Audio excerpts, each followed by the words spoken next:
discounting dalam penilaian ekonomi sumber daya alam. Ya meskipun tadi sudah saya sampaikan di awal, kok kayaknya kemarin melihat KTTA kakak tingkat itu nggak ada loh nyinggung-nyinggung diskonto gitu kan, diskon faktor gitu ya dalam evaluasinya. Terus kalian baca juga di jurnal mungkin sebagai rujukan kalian untuk menyusun KTTA gitu kok sepertinya nggak ada gitu ya eh, diskon faktor tadi seperti kalau di benak kita mungkin sebagai penilai SDA ataupun SDA penilai properti ataupun bisnis itu kan di konsep pendekatan pendapatan gitu kan kita mengkapitalisasi kan arus kas di masa depan ke saat sekarang gitu jadi di present value kan. Nah di sini tadi nanti kita sebenarnya lebih ke arah bahwa ada pilihan tadi ya opsi antara menghabiskan sekarang atau di masa yang akan datang. Nah ini kan perlu kita bawa kesejajaran lah, kesejajaran pada saat sekarang nilainya. Jadi nilai yang di masa depan tadi juga perlu kita bawa ke sekarang, gitu ya. Nah ini adalah discounting. Oke, jadi mahasiswa mampu harapannya nanti ya setidaknya kita mampu memahami konsep dan urgensi penerapan teknik discounting dalam penilaian ekonomi sumber daya alam dan lingkungan ya. Oke, ini overview sekilas ya terkait dengan kebijakan publik dalam pengelolaan sumber daya alam. Nanti kalau kalian ingin baca lebih detail lagi bisa baca buku karangannya Pak Profesor Fauzi ya, apa namanya itu? Judulnya Valuasi Ekonomi dan Penilaian Kerusakan Sumber Daya Alam. Ya, ini mungkin bisa kalian jadikan sebagai referensi juga untuk kalau nyusun KTTA. Ya, kebijakan publik dalam pengelolaan SDA. Jadi kebijakan atau program publik terkait pengelolaan dan pemanfaatan sumber daya alam seringkali melibatkan rentang waktu yang lama ya tadi. Nggak mungkin kita bicara sumber daya alam itu habis dikonsumsi pada rentang waktu yang singkat gitu ya. Tadi hutan itu kan pasti juga cukup banyak. Kalaupun kita tebang setahun kayaknya mungkin nggak akan habis. Kalaupun kita punya batu bara, nggak mungkin kita habiskan. Punya minyak, nggak mungkin kita habiskan dalam rentang waktu yang singkat. Kan biasanya rentang waktunya bahkan di atas 10 tahun ataupun 15 tahun ya.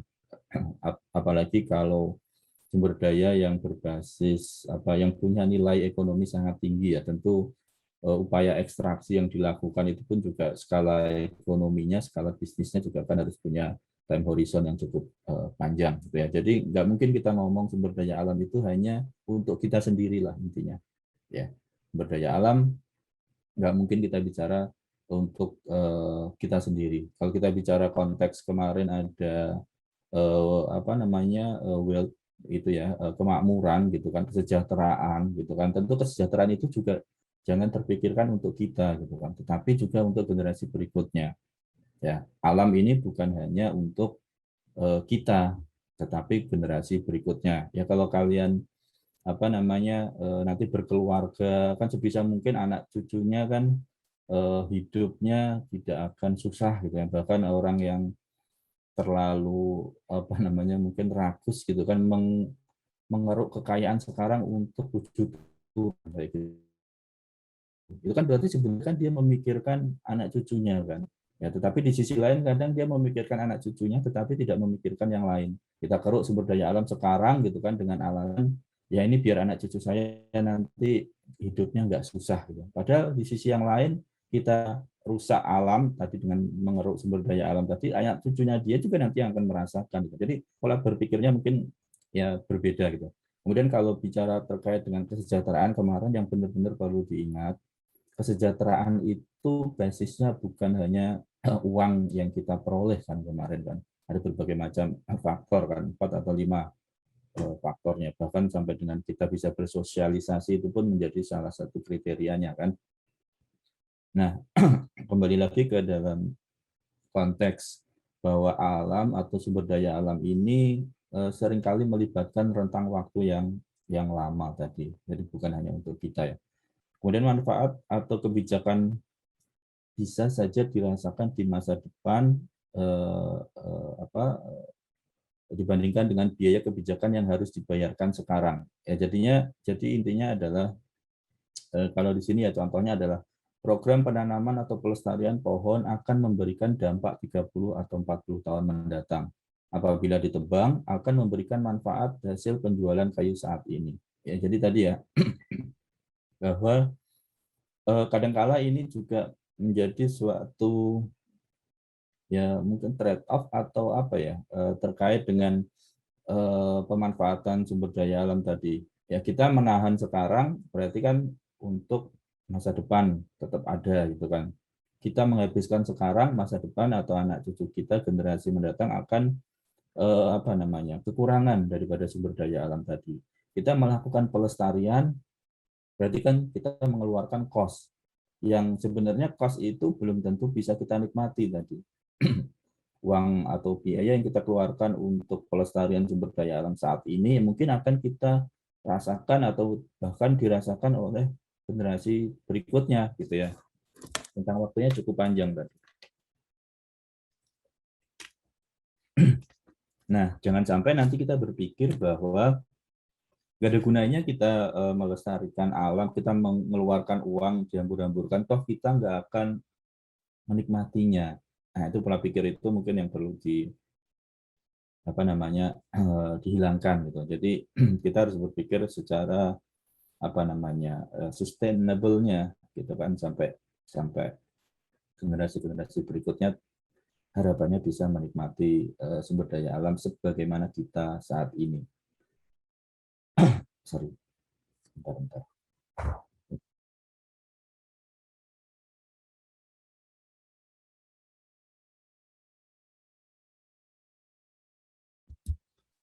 Pengambilan kebijakan atau bahkan pengambil kebijakan atau bahkan masyarakat ini cenderung memilih manfaat saat ini dan mengabaikan manfaat yang akan diperoleh di masa yang akan datang. Keputusan bersifat intertemporal atau antar waktu. Tadi ya, memang konsep time value of money yang kita pelajari itu kan memang lebih baik kita dapat uang sekarang daripada di masa depan gitu kan karena ada konteks tadi yang saya sampaikan sebelumnya ada ketidakpastian gitu kan kemudian ada apa namanya musuh utama daripada uang itu kan ada inflasi gitu kan sehingga uang kalau kita kasih 10.000 sekarang daripada uang 10.000 tahun depan ya mending 10.000 sekarang karena pasti dapatnya nilai realnya juga masih sama kalau 10.000 tahun depan belum tentu nilai realnya sama tergantung dengan besaran inflasi yang ada gitu ya jadi konsep itu kan yang sering kita pelajari di dalam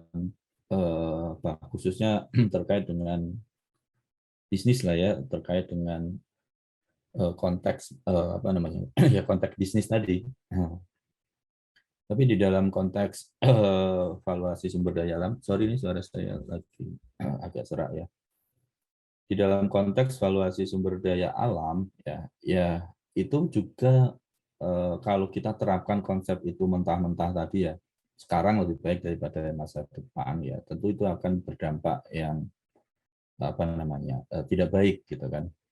Nah untuk itu agar kita tahu tadi manfaat tadi ya sekarang atau di masa yang akan datang ya diperlukan perbandingan nilai biaya dan manfaat yang sepadan antar waktu jadi dibawa ke dalam satu titik ya yang masa depan tadi berarti harus kita discounting kita bawa ke masa sekarang gitu ya tapi sebenarnya prinsip di sini adalah tadi yang perlu diingat adalah bukan hanya sekedar hitung-hitungan ya tetapi ini tadi konteks bahwa yang sekarang itu kita dapat sesuatu sekarang itu lebih baik daripada sesuatu di masa depan ya itu mungkin perlu dipikirkan kembali terkait dalam konteks sumber daya alam tadi jadi jangan sampai kita tadi di awal tadi saya sampaikan tebang hutan lah karena kita nanti umur kita paling berapa tahun sih gitu kan jadi habiskan hutan sekarang gitu keruk ke apa namanya sekarang yang lagi mahal apa kelapa sawit atau bahkan batu bara gitu sekarang gitu kan. Nah itu nggak boleh seperti itu. Jadi kita harus berpikir di dalam sumber daya alam itu kelestarian sampai masa yang akan datang gitu ya. Oke, nah ini mungkin bukan sesuatu yang asing ya, udah pada paham seharusnya ya kalian sudah belajar properti dengan pendekatan pendapatan, terutama kemudian juga penilaian bisnis ya yang banyak berbicara terkait dengan time horizon ini. Anda memilih menerima uang 75.000 saat ini atau di tahun 2023. Ya, tadi kalau kita normal ya pasti pilih sekarang gitu kan. Maksudnya secara sifat manusia gitu kan ya kita pilih sekarang. Di ilmu ekonomi kan juga seperti itu ya. Kemudian nih, mengapa perlu discounting dalam penilaian sumber daya alam? Pemanfaatan atau konsumsi sumber daya alam secara individu atau kolektif akan berdampak langsung dan tidak langsung pada kualitas atau kuantitas sumber daya alam. Nah, tentu ini nanti akan mempengaruhi kesejahteraan. Tadi sudah saya sampaikan juga, ya, pencemaran, kepunahan, biodiversitas dan lain-lain. Ya, ini akan berpengaruh terkait dengan kesejahteraan. Nah, konsumsi saat ini menimbulkan biaya pada generasi yang akan datang. Nah, ini kira-kira apa nih? State ataupun kalimat ini kalau boleh kita ambil pengertiannya kira-kira seperti apa? Konsumsi saat ini menimbulkan biaya dalam tanda petik ya pada generasi yang akan datang. Nah, ada mungkin yang mau berpendapat nggak? Izin berpendapat, Pak. Ya, Mas Maulana, monggo. Ya, jadi konsumsi saat ini menimbulkan biaya pada generasi yang akan datang. Mungkin begini, Pak. Jadi kalau misalkan anggap kita mengkonsumsi menebang pohon gitu, Pak, untuk saat ini, itu kan bakal menimbulkan biaya. Mungkin biaya-biaya seperti karena ditebangnya pohon ini penyerapan air menjadi kurang atau produksi oksigen juga jadi berkurang. Itu kan biaya-biaya yang harus ditanggung untuk generasi yang akan datang gitu, Pak. Dan kegundulan hutan yang ditebang untuk sekarang juga kan menimbulkan kerugian untuk kedepannya sehingga menimbulkan biaya gitu, Pak. Ya, bisa seperti itu. Jadi tadi mengambilkan contoh hutan gitu ya. Kalau kita ambil sekarang nanti generasi kita berikutnya lah yang akan menanggung gitu ya.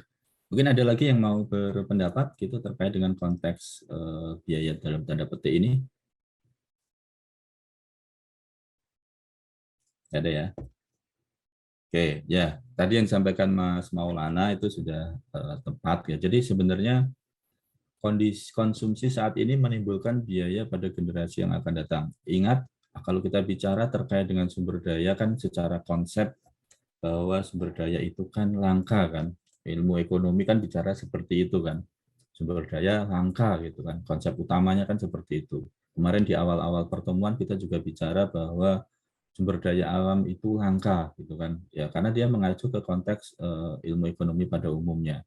Nah, sedangkan di sisi lain apa namanya keinginan kita gitu kan untuk pemenuhan kepuasannya itu tidak terbatas. Nah, langka tadi kan berarti kan ada sumber daya yang apa namanya nggak bisa diperbarui, ada yang bisa diperbarui, tetapi mungkin proses apa namanya regenerasinya juga butuh waktu yang cukup lama gitu kan. Nah, jadi kalau di sini mungkin tadi bisa yang disampaikan Mas Maulana tadi juga kita habiskan hutan misalnya digunduli, nanti generasi kita di masa depan yang akan menanggungnya. Misalnya sekarang hutannya masih oke, air masih melimpah gitu karena ada tangkapan air, fungsi hidrologis hutannya masih berjalan. Ya, tapi kalau kita mengkonsumsi hutan tadi dengan menebang kayunya karena nilai ekonomi kayu mungkin sangat tinggi saat ini gitu kan, hutannya menjadi hilang, maka tadi fungsi hidrologis hutan tadi kan akan hilang. Resapan air berkurang. Kemudian apa namanya sumber mata air tentu dia akan juga berkurang. Nah, implikasinya nanti masa depan kalau kita misalnya air itu murah sekarang, ya misalnya air bahkan ada yang gratis di beberapa daerah gitu ya, di daerah di pedesaan itu masih gratis, tinggal bikin sumur ambil air sepuasnya gitu. Kalau di Jakarta memang karena air tanah kita sudah tidak terlalu bagus, maka menggunakan air yang berbayar dari PDAM itu pun masih relatif lebih murah. Nah, bayangkan nanti kalau resapan air yang nggak ada, hutannya sudah gundul, maka air yang kita nikmati sekarang, ya murah tadi, mungkin berbeda. Generasi mendatang menanggung biaya yang lebih untuk produksi airnya. Air nggak bisa lagi kita peroleh dengan membuat sumur dengan kedalaman tertentu ya mungkin berapa sih 15 meter, 20 meter kita dapat air sekarang. Nanti mungkin lebih dalam lagi ada kos tambahan atau bahkan udah nggak bisa lagi air di dalam tanah. Kita harus melakukan salinasi dari laut misalnya. Tentu kan biayanya akan eh,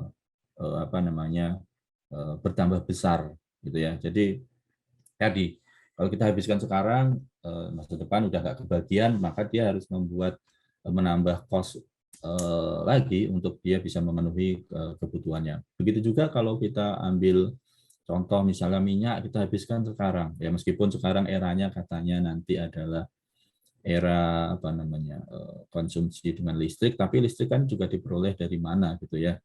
Kayak mobil udah nggak perlulah nanti katanya tahun 2030 mobil berbahan bakar fosil sudah dihentikan, misalnya seperti itu, diganti berbahan bakar listrik. Tapi kan kita bicara listrik, nanti dapatnya dari mana? Gitu. Kalau sekarang mungkin listrik juga masih banyak yang berasal dari bahan bakar fosil, kan dari bakar batu bara gitu kan, dari bakar BBM ataupun gas gitu. Itu kan fosil juga, cuman diubah menjadi bentuk listrik gitu kan. Kecuali nanti memang kita menemukan sumber pembangkit listrik yang benar-benar lepas dari bahan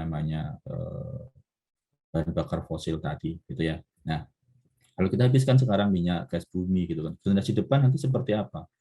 Dia akan tambah kos biayanya untuk pemenuhan kebutuhan sehari-harinya tadi. Ya, yang tadinya murah menjadi tentu akan tambah lah. Nah, ini ada kos tambahan tadi.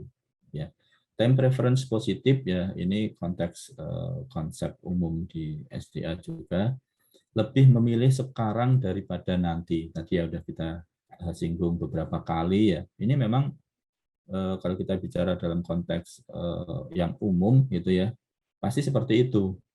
Kita akan memilih sekarang daripada masa depan. Ya, kalau di sini kita ilustrasikan itu ketidaksabaran. Ya, sebenarnya kalau kita bicara di dalam konteks investasi itu adalah kepastian, bukan ketidaksabaran. Gitu ya. Kalau kita bicara investasi kan kita dapat sekarang atau dapat masa depan, ya mending dapat sekarang karena ada kepastian tadi.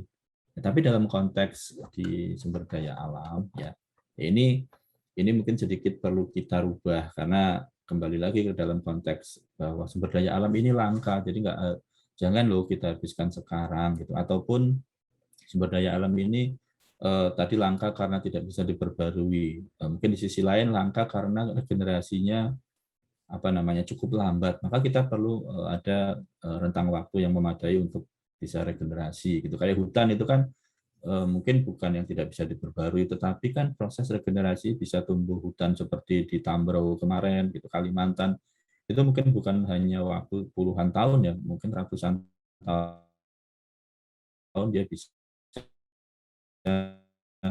bisa seperti itu kan. Nah ini konsep sebenarnya bagaimana memanen sumber daya alam yang bagus ya.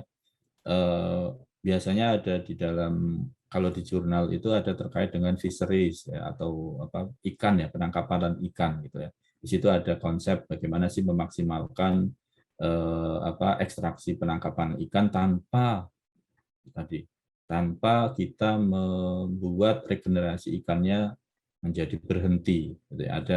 Tapi kita nggak bicara sedetail itu ya nanti. Itu kalau kalian mau belajar atau mau pengen lebih tahu konsep fisheries gitu ya, itu ada hukum bukan hukum ya, ada rumusnya saya agak lupa tuh, yang membuat suatu formula terkait dengan mekanisme penangkapan ikan yang sustainable tadi, yang mendapatkan manfaat terbesar dan tidak mengganggu proses regenerasinya, sehingga ikan tetap dalam kondisi yang bisa beregenerasi terus dan di masa depan tidak akan punah gitu ya. Ya itu yang sering biasanya seperti itu. Atau konsep hutan lestarinya mungkin di PT Perhutani gitu ya. Dulu pernah ngobrol dengan teman-teman perhutani ya pada saat masih di instansi yang lama sebelum di kampus ya. Mereka dalam mengelola hutan produksi kan, mereka itu memang mereka menanam dan kemudian pada suatu titik dia akan memanennya. Nah, proses menanam dan memanen tadi dia tidak dalam rentang waktu yang bersamaan. Artinya kalau dia punya wilayah pemangku hutannya itu 10.000 atau 20.000 hektar gitu ya misalnya, tapi biasanya dia lebih besar dari itu, dia nggak akan tanam bareng kemudian ditebang bareng, ya. Tapi dia akan menanam dalam horizon yang berbeda-beda, ya, dibikin peta-peta, kemudian nanti ya selama rentang waktu 10 tahun dia akan bergilir nanti. Peta pertama itu ditanam gitu kan, kemudian peta kedua seterusnya nanti tahun depan dan seterusnya, ya. Jadi nanti di panennya pun juga nggak berbarengan, jadi per petanya tadi. Jadi nanti balik lagi kalau udah habis balik lagi ke yang pertama. Nah, pola daurnya tadi, daur pemanenan dan daur tanam tadi harus sesuai dengan pola daur tumbuhnya tumbuhnya si kayunya gitu. Kalau sekarang bertani biasanya menggunakan kayu jati yang sudah direkayasa genetik, ya, artinya dia 25 tahun itu sudah bisa dipanen, ya, meskipun kualitasnya katanya sih tetap nggak bisa mengalahkan yang daur jati alami yang sampai 80-100 tahun, ya. Tetapi itu kan kelamaan untuk skala bisnisnya. Jadi mereka kayu perhutani yang umum, ya, bukan yang kualitas super gitu, biasanya dia menggunakan jati emas atau apa ya istilahnya itu. Daurnya 20 tahun sampai 25 tahun. Jadi dia akan membuat tadi panen dengan pola sampai dengan 20 tahun tadi. Nanti akan balik lagi ke awal. Berarti kan yang awal dipanen 20 tahun lagi nanti dia akan balik lagi ke situ untuk memanennya lagi. Jadi muter terus. Jadi nggak pernah ada satu kawasan yang cukup besar, sangat besar itu hilang. Jadi ya ada mungkin beberapa peta yang ditebang kemudian ditanami. Ya, jadi kemudian dia akan tumbuh kembali dan muter terus seperti itu. Ya, jadi kalau dibicarakan ini ketidaksabaran, ya mungkin perhutani tadi akan nanam brek bareng, tebang bareng gitu. Dia langsung dapat. Dia nggak mikirin mungkin penerus di perhutaninya berikutnya gitu kan. Tapi di sini kan nggak seperti itu karena dia menggunakan konsep tadi hutan lestari gitu ya. Jadi ini sedikit berbeda penerapannya, ya. Kalau konsepnya ya orang pasti akan cenderung memilih sekarang daripada di masa yang akan datang. Itu bukan sesuatu yang salah sebenarnya. Itu konsep umum dalam kita berinvestasi. Nah, karena ada ketidakpastian di masa depan, itu kan maka lebih baik kita dapat sekarang daripada di masa yang akan datang, ya. Karena kalau kita bicara di masa yang akan datang ada ketidakpastian, maka berarti ada risiko tadi kan, maka perlu adanya penambahan unsur untuk menambah faktor risiko tadi dalam mendiscounting nilainya tadi.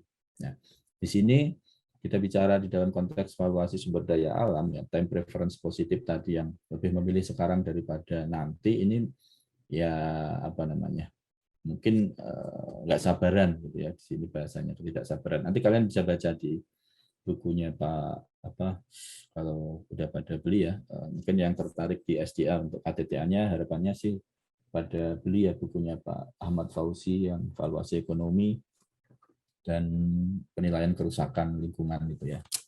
Oke, ini saya lanjutkan. Nah, mengapa perlu discounting dalam penilaian sumber daya alam? Jadi bukan melulu seperti konteks di dalam penilaian properti ataupun bisnis yang hasil discountingnya, NPV-nya nanti dijadikan sebagai salah satu indikator apakah investasinya itu layak atau tidak gitu ya. Kemudian ada IRR, ada tingkat kembaliannya tadi lebih besar dari biaya modalnya atau enggak gitu kan. Jadi enggak melulu seperti itu sebenarnya di dalam valuasi sumber daya alam. Ya cuman tadi ingin membawa manfaat yang akan kita peroleh di masa yang akan datang kalau kita nggak mengkonsumsi sekarang gitu kan berapa, kemudian kita bawa ke masa sekarang sehingga bisa disandingkan, ya. Investasi publik untuk perbaikan atau pelestarian sumber daya alam membebani generasi saat ini, ya, tadi ya, tetapi manfaatnya untuk generasi yang akan datang, ya ini kan tetapi manfaatnya untuk generasi yang akan datang, ya, ya. Jadi kalau kita berpikir yang umum tadi, yang dasar investasi atau dasar bisnis tadi, bahwa sekarang lebih baik daripada yang akan datang, ya apa namanya, seyogianya nanti nggak diterapkan mentah-mentah di sini. Ya, karena ini ya memang seperti ini. Kita cost investasi mengeluarkan biaya untuk pelestarian, tetapi kita nggak bisa menikmatinya. Ya kayak tadi kalau perhutani tadi contohnya, misalnya kita tanam sekarang kan nanti 20 tahun yang akan datang baru bisa dipanen si apa namanya, misalnya si hutan jatinya tadi. Sedangkan kalau kita jadi posisi di apa, di direksi gitu atau di pegawai saat ini kan, ya otomatis kita nggak dapat uangnya kan. Kita nanam tapi kita nggak dapat uangnya. Yang dapat uangnya ya generasi yang akan datang tadi. Seperti itu. Tapi pemikiran itu di dalam konteks sumber daya alam jangan selalu di apa namanya, dibawa ke dalam ranah konteks yang sempit di bisnis tadi, gitu ya. Hal ini karena tadi investasi untuk pelestarian sumber daya alam saat ini seyogianya bisa digunakan untuk investasi di bidang lain. Nah, sisi lain kan seperti itu. Ngapain sih kita capek-capek gitu, misalnya melakukan pelestarian sumber daya alam gitu, reboisasi atau apapun gitu kan. Mending uangnya kan kita pakai untuk bangun apa, jembatan. Ini kalau kita dalam perspektif pemerintah ya misalnya.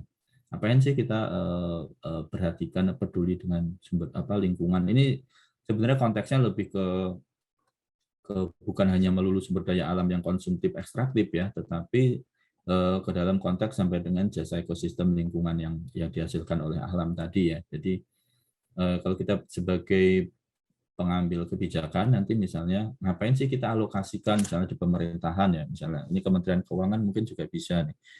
Kalau kita ada dalam penyusunan APBN misalnya ya, ada permintaan misalnya dari beberapa kementerian lembaga kan, KL gitu ya, terkait dengan anggaran di tahun depan misalnya.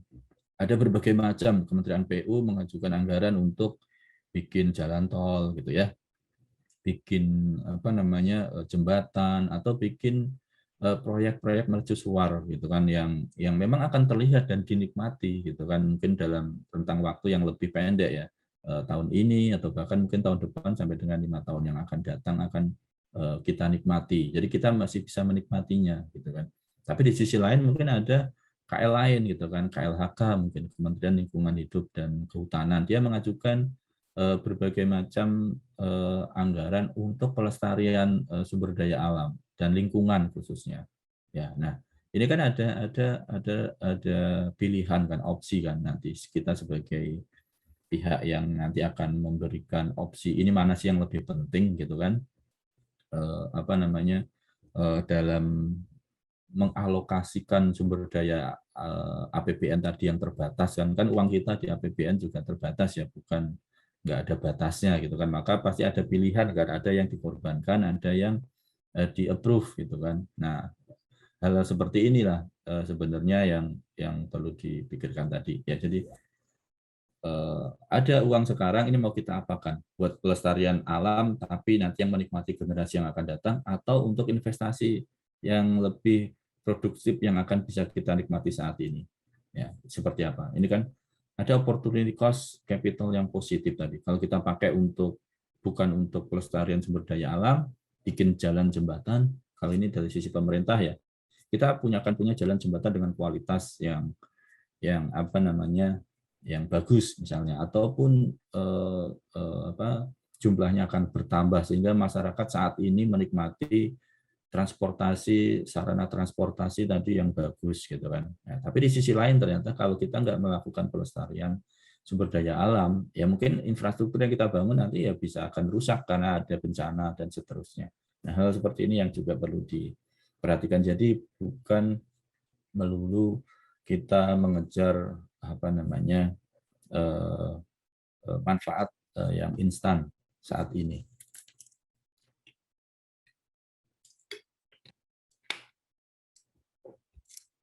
Oke, kita lanjutkan ya. Time preference yang positif tadi, yang ketidaksabaran dan opportunity cost yang positif tadi ya, kalau kita alokasikan di tempat yang lain, maka perlu pertimbangan manfaat dan biaya antar waktu. Nah, ini kan ada time horizon tadi ya. ya maka perlu untuk kita discounting tadi. Ini mungkin nggak terlalu saya ulas banyak gitu ya, karena ya konsep discounting kan sudah kalian dapatkan di berbagai macam mata kuliah sebelumnya. Perbandingan manfaat dan biaya saat ini dan mendatang menjadi sebanding. Ya, jadi intinya dalam satu waktu ya yang sama gitu kan. Kan nggak mungkin kita bandingkan nilai sekarang 1.000 dengan nilai 10.000 di 50 tahun yang akan datang. Gedean mana? Kan nggak bisa seperti itu. Berarti kan kita harus tarik 50.000 di 50 tahun yang akan datang tadi ke sekarang. Ya, itu kan namanya di discounting kan. Jadi dengan berbagai tingkat diskon tertentu. Perbandingan manfaat dan biaya saat ini dan mendatang menjadi sebanding dan konsisten dengan rasionalitas manusia. Jadi pada saat kita tadi diminta untuk mengambil opsi pilihan tadi ya sebagai pemangku kepentingan tadi, ya tentu kalau horizonnya sama, waktunya sekarang sama ya present gitu kan, ya kita akan bisa memilih tadi. Oh ternyata kalau kita alokasikan dana kita untuk pelestariannya, kita punya manfaat sekian saat ini gitu kan. Meskipun itu akan terjadi di masa yang akan datang. Ya, tapi kemudian kita discounting tadi. Ya, sekarang berapa? Terus atau kalau tadi yang bangun jalan itu berapa manfaat ekonominya sekarang disandingkan. Oh, ya, berarti ya sebanding gitu kan. Misalnya seperti itu. Pengertian discounting, ya discounting prosedur ekonomi dalam mentransformasikan aliran moneter yang terjadi antar waktu. Ini konteks bahasa definisi ini dari saya ambil dari konteks di SDA ya. Mungkin nggak beda jauh ya, tetapi ini memang bahasanya nggak sama persis kalau kalian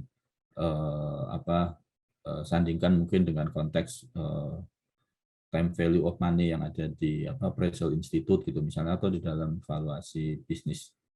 Di prosedur ekonomi dalam mentransformasikan aliran moneter yang terjadi antar waktu, jadi intertemporal, maupun pada waktu tertentu pada suatu nilai setara saat ini. Ya, jadi uang masa depan itu sekarang berapa sih gitu.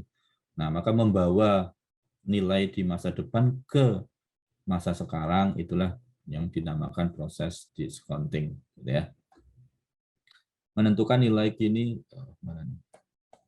menentukan nilai kini dari manfaat dan biaya yang akan terjadi di masa mendatang melalui pembobotan atau diskon faktor. Jadi ini nggak usah disamakan dengan terminologi di pembobotan ini ya, maksudnya pembobotan pendekatan data pasar itu ada pembobotan gitu ya, nggak usah disamakan seperti itu. Ini adalah istilah aja yang sering dikenal di dalam konteks SDA ya. Jadi melalui pembobotan, ya pembobotannya tadi adalah representasi dari besaran diskon faktornya. Ya, jadi dari masa depan tadi kan ditarik. Maka perlu pertimbangan berapa sih besaran diskon rate-nya. Nah, ini karena ini akan berpengaruh kan kalau kalian belajar penilaian dengan pendekatan pendapatan kan besaran diskon rate ini kan akan sangat berpengaruh ke dalam nilai kan V NOI per I gitu kan. Maka kalau kalian belajar kan biasanya rumus utamanya kan gini ya, yang pendapatan ya, kalau di properti ya. Nah, berarti kan besaran ini akan ngaruh nih. Kita mau kasih berapa sih di sini? Ini kan akan ngaruh ke sininya. 1%, ya pasti akan berbeda dengan kalau kita kasih 10%. Gitu ya. Ini kan dalam konteks properti. Kalau kita bicara di penilaian pendapatan tentu tingkat kapitalisasi ini kan juga mencerminkan adanya risiko gitu kan. Semakin objeknya itu berisiko ya, maka tentu kita akan minta diskon yang lebih besar ya, sehingga nilainya akan cenderung lebih rendah daripada yang diskonnya lebih kecil gitu. Ya, ini terkait dengan discounting. Nah, terdapat dua jenis diskon rate di dalam ekonomi neoklasik gitu ya. Ini kita dalam konteks pengertian di SDA, utility discount rate atau social discount rate. Nah, ini kalau yang populer gitu kan seringkali untuk membawa konteks discounting itu ya di dalam ranah public policy biasanya menggunakan konsep social discount rate gitu ya. Jadi utility discount rate atau social discount rate itu apa? pure at time preference. Jika rate-nya lebih dari 0, menunjukkan preferensi sekarang daripada nanti. Ya, jika rate-nya lebih dari 0, menunjukkan preferensi sekarang daripada nanti. Ini apa maksudnya kira-kira? Coba dianalogikan dari konsep tadi ya. V noi per I itu juga nggak jauh berbeda dengan di sini sebenarnya.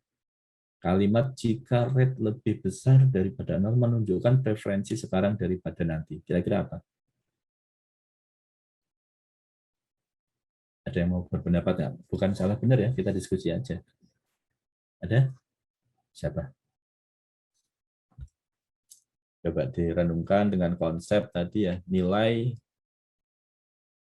kemudian apa, NOI. Di sini nanti ya mirip dengan NOI sebenarnya ya. Dibagi dengan tingkat kapitalisasi tadi. Nah, rate-nya kan tingkat kapitalisasi tadi.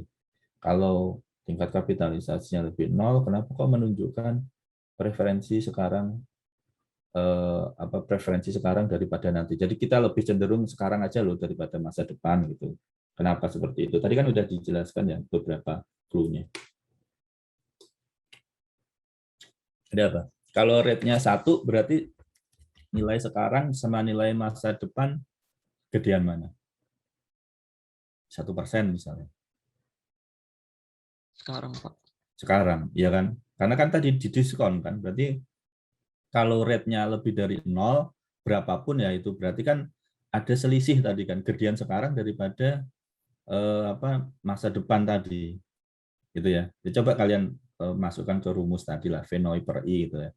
Kalau ada diskon misalnya 1% saja di situ ya, rate-nya lebih daripada 0 kan berarti misalnya 1%. Itu kan pasti ada selisih. Nilai sekarang 1.000 ya misalnya kalau kita bicara ada rate-nya lebih daripada 0, 1% gitu. Misalnya pendapatan kita berapa gitu ya, pasti dibagi dengan 1%, pasti kan nanti hasilnya akan berbeda. Ya, jadi konsep ini ya, jika rate lebih besar daripada 0 menunjukkan preferensi sekarang daripada nanti. Intinya tadi ya, ada diskon berarti nilai sekarang itu lebih besar daripada nilai di masa yang akan datang. Gitu ya. Kemudian consumption discount rate, ini nanti mungkin nggak akan kita bahas juga. Rate di mana nilai increment konsumsi berubah saat konsumsi mengalami penundaan. Ya, jadi ini ada rumus nanti, cuman saya pribadi belum pernah menggunakan ya konsep rumus nanti ada tuh dari siapa namanya ya, adalah peneliti di Amerika ya. Jadi kalau kita bicara tadi ya discount rate gitu ya, sebenarnya di Indonesia memang kalau kita bicara terkait dengan valuasi sumber daya alam atau hal apapun lah terkait dengan konteks sumber daya alam, memang nggak ada aturan bahwa diskon rate-nya sekian gitu. Nah, tetapi kalau kita bicara di Amerika, ternyata pemerintah Amerika itu menetapkan diskon rate untuk sumber daya tadi. Jadi di sana ada ada satu board ya atau ada satu lembaga yang dia secara kontinu menetapkan lah diskon rate untuk sumber daya alam mereka gitu ya. Jadi gampang misalnya tinggal pakai aja hasil kajian yang ada di pemerintahnya aja gitu ya. Nah, ini kalian bisa baca di bukunya si Pak Fauzi. Kemudian dua jenis discount rate menurut komponen waktu. Intragenerational discounting, ya periode waktunya pendek, tidak mempertimbangkan generasi yang belum lahir. Ya kita mungkin sama anak kita gitu ya. Kemudian intergenerational discounting, periode waktunya sangat panjang, ya mempertimbangkan generasi yang belum lahir. Ya cuman time horizonnya aja yang berbeda. Kemudian, nah ini kan rumus biasa ya, present value sama dengan 1 plus R pangkat T. Ini konsep rumus yang biasa aja, jadi nggak perlu saya ulas ya. Present value, future value, discount rate, kemudian tahunnya berapa, gitu ya. Ini sudah kalian dapatkan di mata kuliah yang lain. Cuman untuk mengingat aja bahwa konsep ini pun ternyata muncul di dalam valuasi sumber daya alam. Ya, mungkin kalau kalian dulu belajar di ekonomi sumber daya alam kan juga konsep intertemporal itu kan muncul. Tetapi pas baca-baca literatur valuasi gitu kan, atau jurnal valuasi gitu kan, ternyata kok nggak pernah muncul gitu ya, apa namanya, konsep intertemporal tadi ya. Seringkali kita bicara nilai merujuk kepada satu masa tertentu. Jadi nilai dalam 1 tahun atau nilai di tahun berapa gitu ya. Biasanya seperti itu.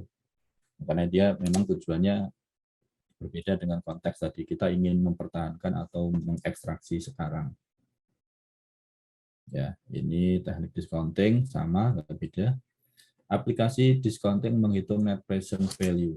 Ya, net present value, ya ini kan memang dikalikan dengan manfaat dikurangi dengan biaya. Kalau kita bicara di properti kan sebenarnya kan NOI ya. Ini kan kalau yang direct capitalization langsung dibagi dengan apa namanya, tingkat kapitalisasi karena NOI-nya nggak beda jauh. Kemudian time horizon-nya kan apa namanya, kalau kapitalisasi langsung itu kan tak terhingga gitu. Tetapi kalau ada tempor apa waktu tertentu gitu kan, ada masanya, maka kan pakai yang discounting. Kalau di penilaian properti kan discounting cash flow gitu ya.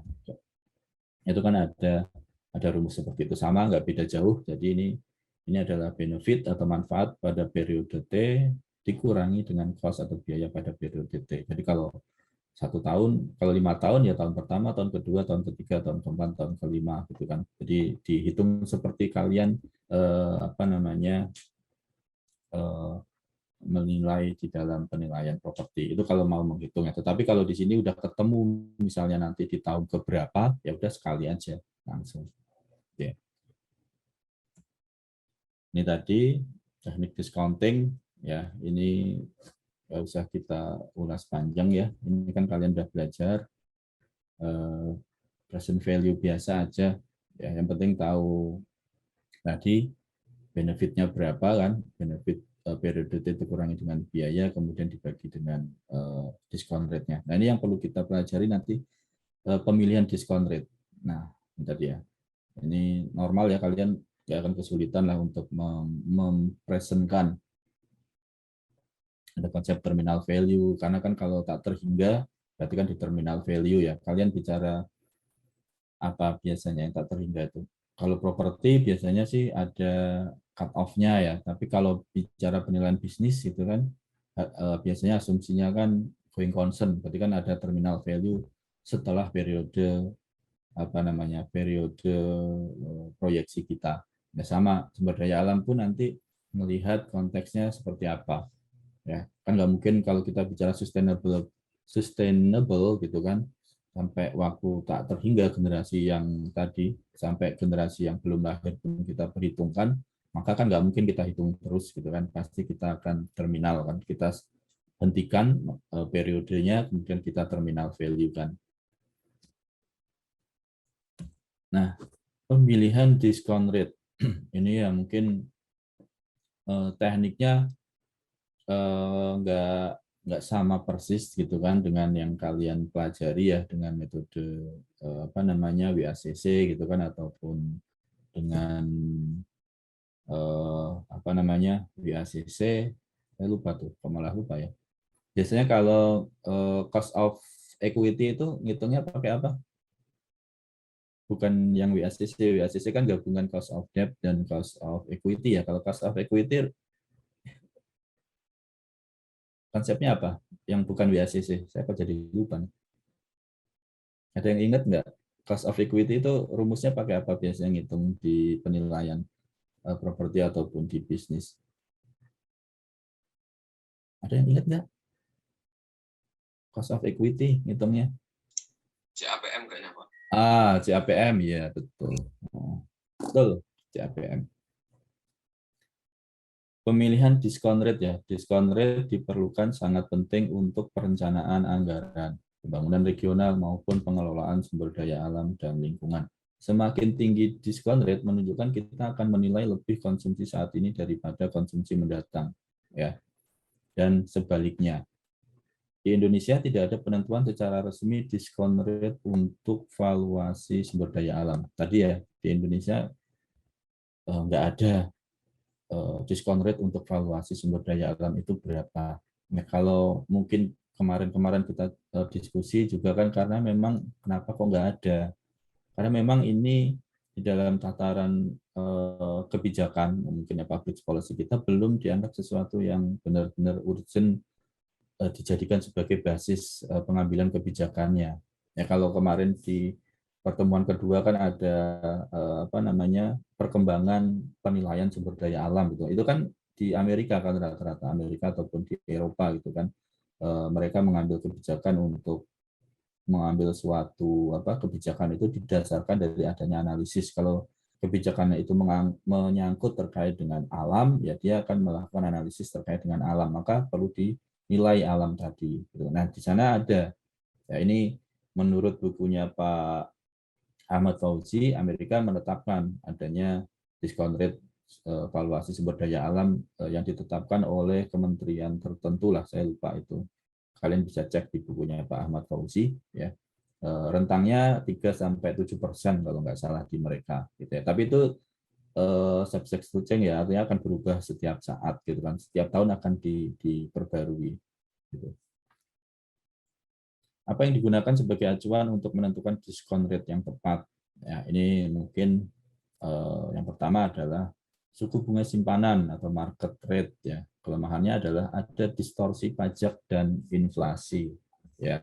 Jadi suku bunga kita kan kalau kita nabung di bank gitu kan misalnya bunga yang kita peroleh itu kan dikurangi lah oleh adanya pajak, kemudian juga ya angkanya kan akan berbeda karena ada faktor inflasi ini tadi. Bentar.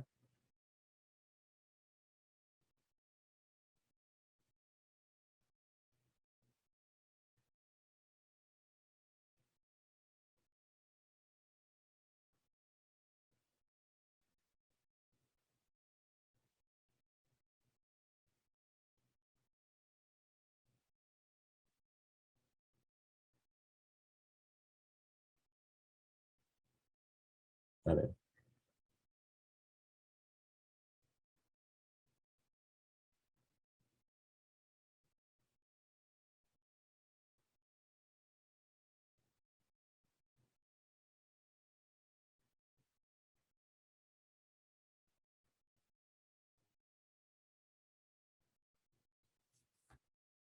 Oke, jadi ini pemilihan discount rate ya. Jadi ada yang menggunakan suku bunga simpanan gitu ya, market rate gitu kan. Tetapi ini akan terdistorsi oleh adanya pajak ya. Artinya nggak penuh lah yang kita peroleh ya, karena di dalam konteksnya kan akan dikurangi oleh pajak dan kemudian adanya inflasi. Kemudian social rate of time preference. Jadi suku bunga obligasi negara jangka panjang. Ya, tapi ini sebenarnya juga saya juga kalau masalah terkait dengan suku bunga simpanan ini ada distorsi pajak dan inflasi ya saya baca dari bukunya Pak siapa namanya Pak Ahmad Fauzi itu memang di situ kenapa kok kelemahannya terkait dengan kalau kita menggunakan discount rate itu berasal dari suku bunga simpanan gitu ya ternyata di situ dijelaskan ada pengaruh adanya pajak dan inflasi gitu kan. Nah, tetapi beliau tidak menyampaikan kalau menggunakan suku bunga obligasi negara itu terdistorsi pajak dan inflasi. Sebenarnya ini dalam benak saya ya, ini nanti kalian coba direnungkan ya. Ini bukan benar salah ya, tetapi kalau kita bicara logikanya terkena pajak dan inflasi sebenarnya kita di obligasi negara kan juga sama gitu kan dikenakan juga adanya pajak gitu kan dan inflasi. Nah, cuman nggak tahu nih penjelasannya memang sekilas di situ, cuman kenapa kok itu menjadi kelemahan hanya di suku bunga simpanan? Saya belum mendapatkan insight yang benar-benar clear di sini. Ya, jadi ini saya juga mengambil dari bukunya Pak Ahmad Fauzi, tapi belum dapat kenapa kok yang ini nggak gitu kan nggak terdistorsi oleh pajak dan inflasi. Ya, tapi kalau yang kedua misalnya terlepas dari distorsi pajak dan inflasi ya ini sebenarnya mungkin kedua-duanya juga terpengaruh ya. Dalam prakteknya tadi kembali kita harus mengingat di awal gitu ya bahwa sumber daya alam tadi kan horizonnya panjang, ya mungkin akan lebih akurat, lebih tepat ya memang kita langsung menggunakan horizon apa namanya yang sama gitu kan. Misalnya suku bunga obligasi negara jangka panjang, karena kalau nggak salah suku bunga obligasi negara itu ada yang sampai 20 tahun lebih ya kalau nggak salah ya. Jadi kita bisa menggunakan suku bunga tadi ya, karena ini kan sama, investor menanamkan uangnya di Sun gitu kan, berarti kan dia ada opportunity cost yang hilang tadi kan. Dia nanam uang di Sun, berarti dia nggak bisa investasi di tempat lain. Maka imbal hasil yang dia inginkan selama dia berinvestasi, dalam hal ini di Sun misalnya 25 tahun, yaitu bisa sebagai salah satu faktor untuk kita mendiskonnya tadi. Gitu ya. Nah, kalau kita menggunakan suku bunga simpanan, sebenarnya ini kan akan apa namanya ya, akan fluktuatif gitu kan, karena suku bunga kan setiap tahun pasti akan berbeda-beda ya yang diterapkan oleh pihak perbankannya. Nggak ada suku bunga simpanan itu yang fix selama rentang waktu misalnya 20 tahun, kan nggak ada, dia kan floating terus. Nah, itu kan akan kesulitan kita untuk menentukan apa namanya besaran diskon rate yang bisa mencerminkan kondisi sampai dengan masa yang akan datang tadi. Nah, kalau obligasi negara tadi kan memang dia punya periode atau punya waktu yang jangka panjang, gitu ya. Jadi itu yang lebih tepat memang biasanya menggunakan suku bunga obligasi negara. Atau ini juga sama kalau kalian belajar apa misalnya, nggak tahu saya nggak pernah ngajar di bisnis ya, cuman kalau kita melakukan analisis kelayakan usaha gitu kan, misalnya kita mau join apa bisnis gitu ya. Ini kita bikin apa namanya horizonnya misalnya ini kita usaha sampai dengan 30 tahun. Nah, berarti kan angka-angka nanti cash flow selama 30 tahun kan perlu didiskon sekarang tuh berapa. Nah, biasanya itu mengacu ke apa namanya yang ada di surat utang negara. Terutama kalau konteks kerjasamanya tadi adalah antara pemerintah dengan pihak swasta. Ya ini mungkin kalian akan dapat di penilaian barang milik negara ya dalam konteks pemanfaatan khususnya terkait dengan apa namanya KSP. Kalau kita bicara KSP nanti kalian mungkin sudah ada yang mengenal lah ya, kemarin pasti sudah dijelasin meskipun nggak akan detail ya. KSP ada BGS, BSG gitu kan. Itu kan time horizonnya kan 30 tahun rata-rata ya. KSP itu kan 30 tahun dan bisa diperpanjang. BGS, BSG pun seperti itu 30 tahun. Nah, maka penerapan tadi penentuan diskon rate-nya menggunakan acuan yang ada di surat utang negara gitu. Kalau di penilaian properti tadi ada, kalau kalian mengacu ke KSP BGS itu kan terkait dengan barang milik negara, itu ada di Perdirjen atau di SE-nya itu dijelaskan. Kita diminta untuk menggunakan acuan surat utang negara sebagai besaran diskonnya atau diskon faktornya.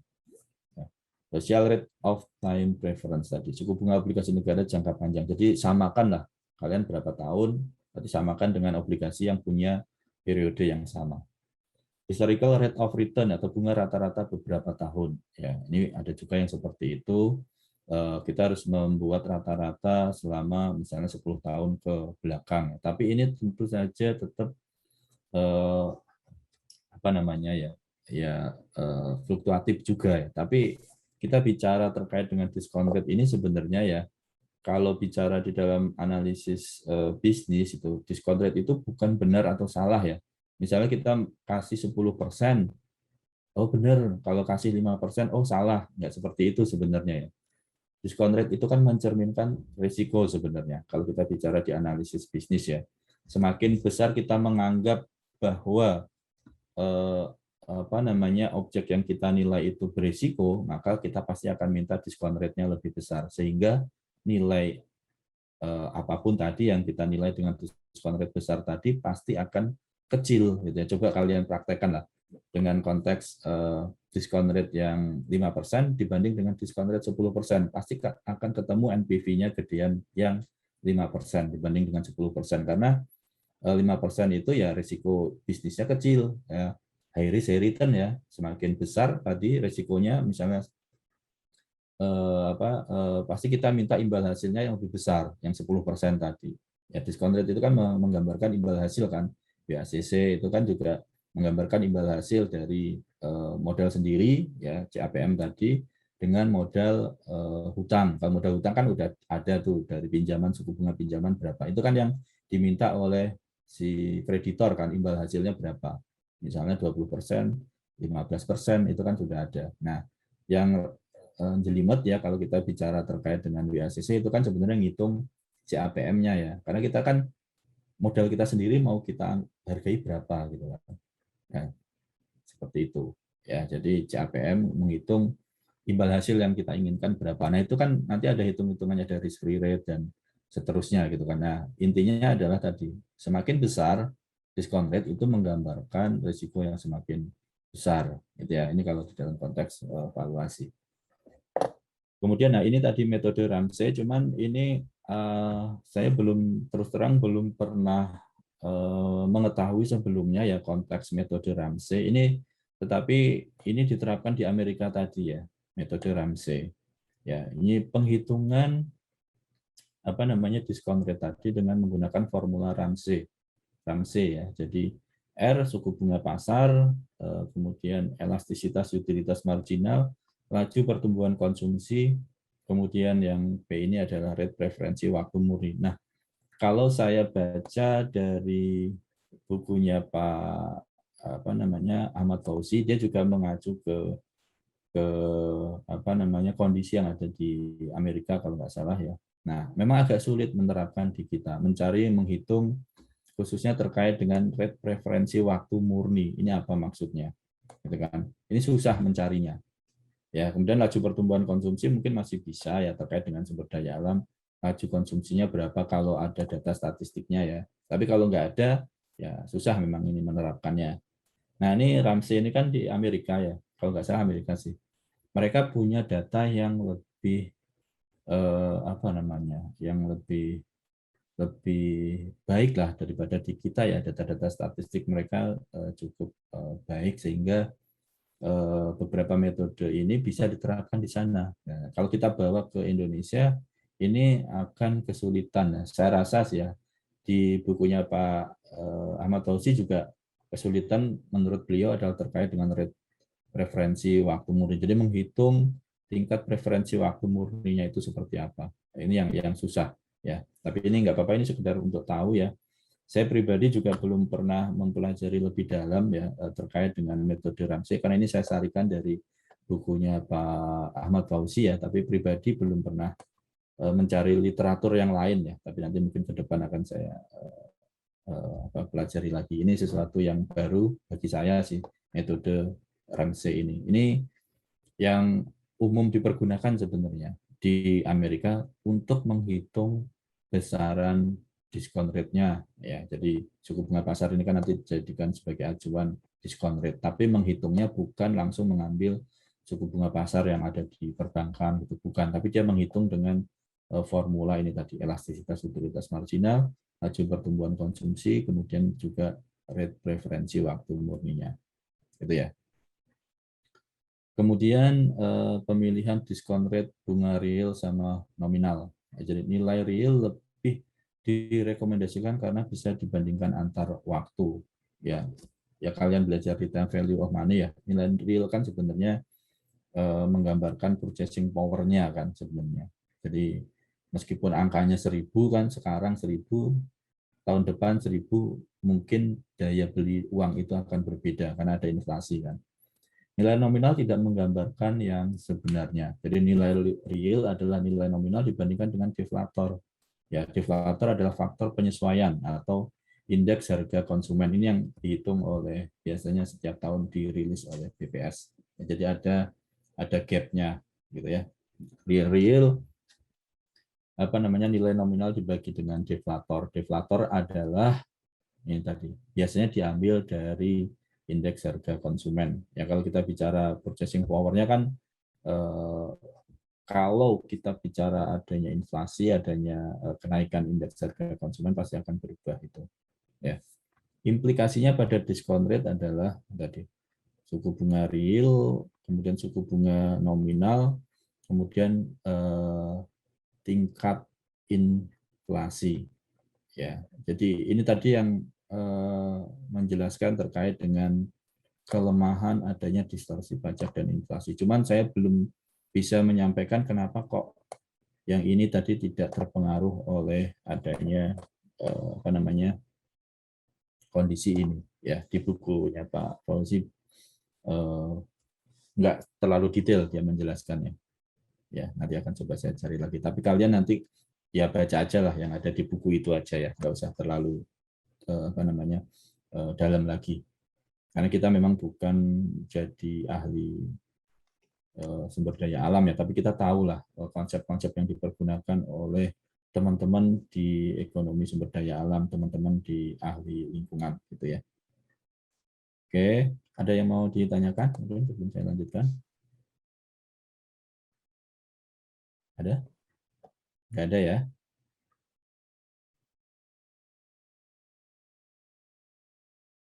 Oke, kalau nggak ada kita lanjutkan. Nanti ada semua di bukunya Pak Ahmad Fauzi ya. Kalau kalian nanti yang mau, khususnya yang mau ngambil KTTA, harapan saya sih beli bukunya paling berapa sih, 50.000 atau 60.000 buku itu. Ya.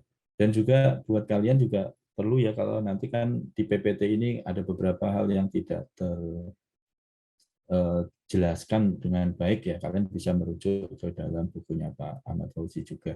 Jadi nanti jangan belajar murni dari PowerPoint gitu ya.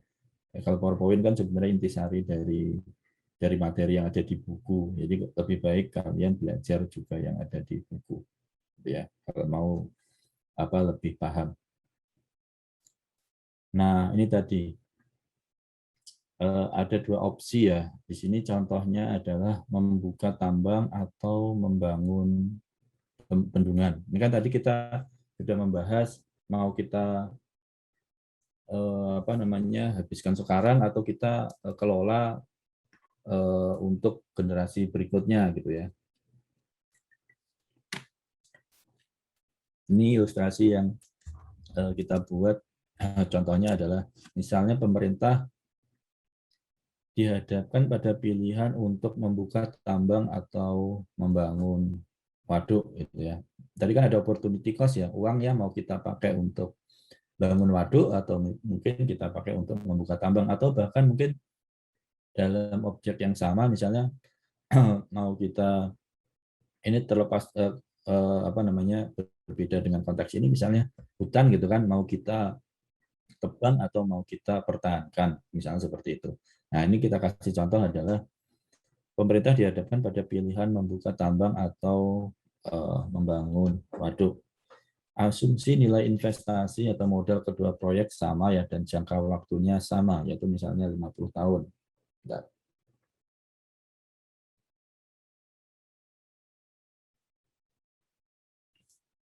Nah, mana yang dipilih? Karena pola manfaatnya berbeda, maka diskon rate dapat menjadi penentu. Sebagai pihak memilih tambang karena menghasilkan manfaat dalam jumlah besar dalam waktu yang singkat. Ya, karena udah langsung kita dapatkan kan sekarang gitu ya. Dan ada yang memilih bendungan dengan alasan konservasi. Cuman ini juga masih menjadi suatu kalau di dalam ranah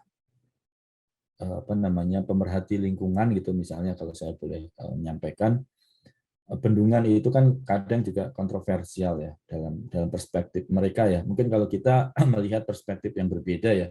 Kalau kita melihat bendungan selalu diajarkan bahwa dia akan menyuplai air gitu ya, memberikan manfaat bagi petani, memberikan manfaat sebagai pembangkit tenaga listrik dan seterusnya ya.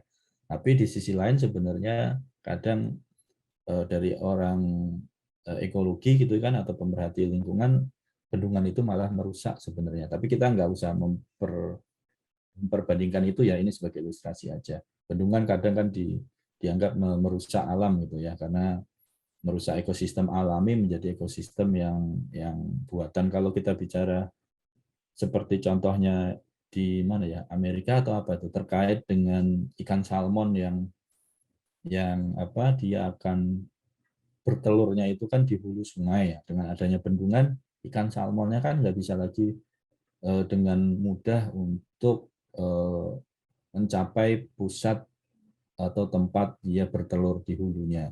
Nah, ini kan dampaknya bisa mengakibatkan dalam suatu masa tertentu ikan salmon itu mungkin akan habis karena dia nggak bisa bertelur di tempat yang selayaknya tadi. Nah, tapi kalau di Amerika mereka mensiasati dengan membuat apa kalau nggak salah ada undak-undakan gitu ya. Jadi ikannya itu tetap bisa naik gitu lewat satu jalan yang dibuat secara khusus gitu. Nah, itu mungkin mereka berpikirnya sejauh itu. Mungkin kalau kita ya enggak seperti itu. Yang penting jadi udah kita terima manfaatnya gitu ya. Itu mungkin yang sering menjadi polemik. Bendungan itu selain dari sisi ekonomi dia memang sangat bermanfaat, tetapi dari sisi yang lain mungkin menurut teman-teman yang punya kepedulian terkait dengan lingkungan itu merusak lingkungan. Tapi di sini kita mengabaikan tadi ya pendapat-pendapat tadi ya. Kita hanya ingin membandingkan ya konteks yang sekarang atau yang nanti masa yang akan datang gitu ya. Jadi ada dua objek ya, kita punya modal mau kita investasikan untuk buka tambang atau membangun bendungan. Ya, mana yang akan kita pilih? Sebagian pilih tambang tadi karena langsung dapat menghasilkan dalam jumlah yang besar dan mungkin di awal-awal tahun itu atau di tahun yang tidak terlalu lama sudah produktif gitu kan. Tapi di sisi lain ada yang memilih bendungan untuk alasan konservasi ya, terlepas dari kontroversi yang tadi ya.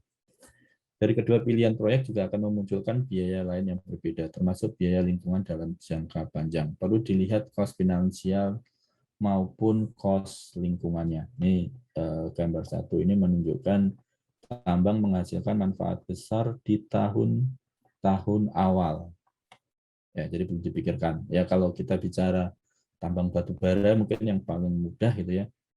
Ya mungkin setahun, 2 tahun, 5 tahun gitu. Selama cadangannya masih ada, dia akan memberikan cash flow yang positif ya. Jadi dia memberikan arus kas positif yang besar di tahun-tahun awal. Tetapi perlu ternyata biaya reklamasi dalam jumlah besar yang dimulai di tahun ke-20. Nah, ini berarti kan sebenarnya kalau sebagai pengusaha mungkin dia ya cuek-cuek aja ya, dia habiskan, habis itu dia pergi gitu. Meskipun ada kewajiban dia untuk melakukan reboisasi, tetapi sepertinya di kita itu ya nggak bisa diterapkan ya, karena kita mungkin masih lemah dalam penegakan aturannya. Seringkali ya mereka selesai nambang, terus habis nggak tahu ya harusnya dia memulihkan tambangnya tadi, dia tinggal begitu saja. Ya mungkin ya tadilah kenapa kok KPK seringkali menyoroti masalah ini ya karena tadi seringkali pemerintah itu gagap di dalam menindak para pemilik modal tadi gitu ya. Jadi seharusnya dalam konteks yang normal gitu kan, analisis AMDAL yang dia buat di awal sebelum dia melakukan penambangan, dia di akhir masa penambangan harus memulihkan sebenarnya di AMDAL-nya itu. Memulihkan kondisi lingkungan tadi yang diekstraksi tadi, yang ditambang tadi ke dalam kondisi yang seperti sedia kala. Sedia kala nggak sama persis, tetapi memberikan manfaat yang sama dengan sebelum dia keruk dengan penambangannya. Ya, tapi seringkali kita tadi sering ya abai lah ya, karena pemodal dia mungkin nggak tahu lah penegakan hukumnya kurang bagus di situ. Jadi dia tetap aja menikmati keuntungan. Karena kalau diperhitungkan sebenarnya biaya reklamasinya, nah ini seringkali kan pemerintah nanti yang ketiban sampur ya, meskipun dia katanya udah bayar biaya dana reboisasi, dana hasil hutan, kalau itu untuk hutan itu kan ya lokasinya tetap aja nggak jelas kemana itu. Nah tetapi seringkali pemerintah tadi sebenarnya akan ketiban tadi masalah. Tentu kalau muncul bencana kan ujung-ujungnya tetap pemerintah yang diminta untuk bertanggung jawab ya, meskipun sebenarnya itu adalah kelalaian daripada pengusaha tambang misalnya, tetapi kembali lagi ke pemerintah. Nah, maka di awal harus dipikirkan tadi skema yang bagus itu seperti apa. Perlu biaya reklamasi dalam jumlah besar yang dimulai dari tahun ke-20 dan arus kas negatif yang terus menurun di tahun ke 21 dan sampai dengan ke 25 ya. Jadi ini kalau berjalan dengan benar ya, maksudnya perusahaan mengeluarkan uang untuk biaya perbaikan tadi atau reklamasi yang dia rusak tadi, dia akan cash flow-nya akan terkuras untuk perbaikannya. Kemudian juga bicara terkait dengan tambang tadi ya, kan sumber dayanya kan terbatas. Gitu. Jadi nggak mungkin kapasitas maksimum akan selalu sama setiap tahunnya. Di awal-awal masih banyak ya dia bisa menambang. Kemudian di tahun-tahun berikutnya kan semakin susah gitu kan, mungkin teknik penambangannya juga semakin mahal biayanya gitu kan. Kemudian juga apa namanya itu mungkin kandungan gitu di dalam tanah gitu yang dia keruk itu juga mungkin semakin kecil, sehingga apa namanya cash flow-nya yang dia terima akan semakin kecil semakin kecil ya. Kalau kita bicara mungkin di di Papua gitu ya, misalnya di awal mungkin dia keruk gunung di atas aja udah dapat gitu kan, tapi kalau kita mungkin sedikit mengikuti perkembangan kan mungkin sekarang mereka mengarah ke pertambangan di bawah tanah yang katanya butuh biaya yang sangat besar, butuh teknologi yang sangat besar. Tentu kan akan berbeda, cash flow-nya pasti akan turun kan. Cash flow-nya tadi kan pendapatannya dikurangi dengan biayanya, ya maka kalau biayanya semakin besar, ya tentu akan semakin rendah pendapatannya. Ya. Itu di awal tahun dia gede lah manfaat yang diterima, ya, cash flow-nya gede, tapi semakin lama tadi semakin menyusut, gitu. Nah, kemudian kalau kita lihat dari konteks yang lain ya, bendungan memiliki arus kas yang lebih rendah dibanding tambang, tetapi terus memiliki arus kas yang konstan selama 50 tahun. Ya, ini sesuai dengan di gambar berikutnya tadi.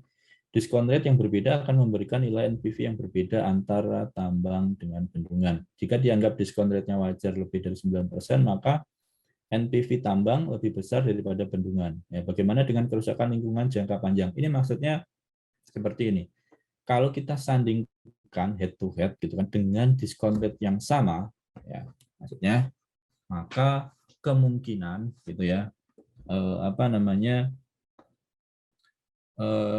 nilai hasil discounting tadi akan lebih besar nilai kita mengekstraksi tambang, ya. Nilai NPV tambang lebih besar daripada bendungan. Nah, maka di sini kenapa kok kita perlu menentukan diskon rate-nya untuk bendungan tadi, ya nggak bisa disamakan, konteksnya kan berbeda. Ya, kalau ini kan murni bisnis misalnya. Diskon rate-nya bisnis, kemudian juga perlu dipertimbangkan faktor-faktor risiko lainnya. Nah, untuk apa namanya bendungan, nah, maka tingkat diskon rate-nya juga kita harus menggunakan tingkat diskon rate yang wajar untuk alam tadi. Ya, maka di Amerika sebenarnya ada aturannya yang bisa kita pergunakan untuk melakukan diskonnya. Ya, jadi nggak bisa disamakan lah, intinya seperti itu. Diskon rate-nya untuk murni bisnis tadi, untuk tambang tadi, dengan diskon rate-nya untuk alam. Karena kalau disamakan, ya tentu kemungkinan akan lebih besar nilainya itu yang menggunakan diskon rate yang sama tadi adalah dalam konteks bisnis. Gitu. Jadi tambang dengan misalnya tadi batu bara kelapa sawit atau tetap jadi hutan. Gitu. Kalau dibandingkan dengan konteks discounting tadi intertemporal gitu misalnya, ya mungkin akan gedean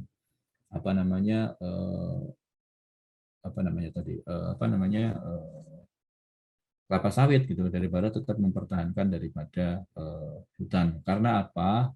Ya kelapa sawit udah jelas tuh ada angka realnya, dijualnya ada berapa. Kalau alam kan sebenarnya nilainya yang kemarin kita bicarakan kemarin kan, ya nggak serta merta bisa diukur dengan pasar gitu ya, sehingga akan berbeda hasilnya kalau kita menggunakan diskon rate yang sama. Maka ini tadi kenapa kok ada berbagai macam mekanisme ini ya, suku bunga ini ya, ini kalau kita menerapkan suku bunga yang salah intinya di dalam mendiskon manfaat daripada sumber daya alam, ini kalau kita anggap ini sebagai sumber daya alam, kita akan apa namanya kalah gitu kan, lebih rendah gitu misalnya dibandingkan dengan alternatif yang lainnya yang lebih terlihat apa namanya ya arus kasnya.